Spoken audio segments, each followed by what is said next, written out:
let's talk a little bit about your building, and then we'll get into Ventriloquist Central, because I know Ventriloquist Central is, if you haven't heard of it, folks, you're going to hear about it, because we're going to have links website out there. Yeah, well, it's just this little one. Yeah, not very big. It's kind of obscure. It's hard to find.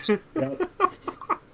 So you got into building figures, and how did you progress on that? How did you learn to build figures? Good question, because the first thing I did is, like I said, at that time, I thought, okay, I went down to the hobby store, I ordered all this basswood, started carving and realized I had no talent. There was no way I was going to be able to do this.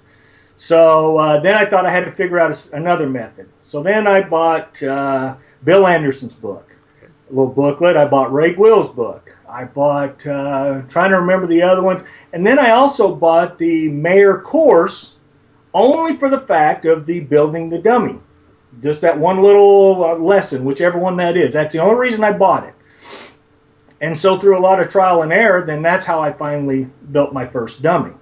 And then, of course, I moved up to Washington State. I was living in California at the time.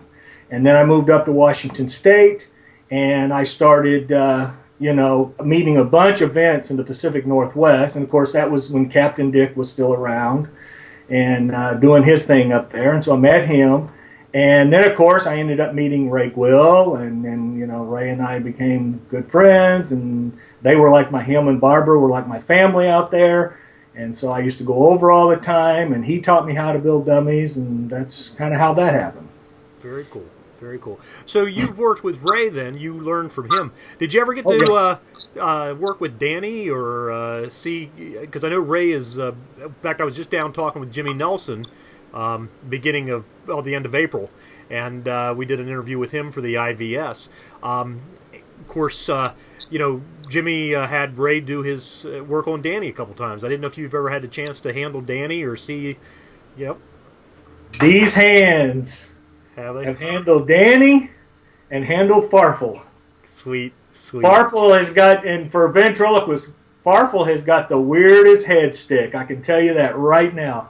But yeah, there was one time happened to be over there, and in fact, I talk about it. I even wrote one of the articles on Ventriloquist Central. I talk about how Ray was such a perfectionist, or is a perfectionist, and I tell a story, and some people don't know that the story is actually, I talked about how Ray was painting this face, this dummy head, and he says, "How's it look?" I go, "Wow, it looks great." And he says, "No, there's this little, and I mean, the normal person couldn't see it, but he could see it." I watched him repaint that dummy head 5 different times before he was satisfied.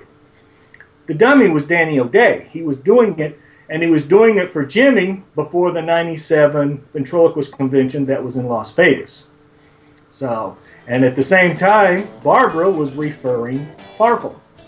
So, yeah. So it was pretty cool, yeah, to say the least. Very cool.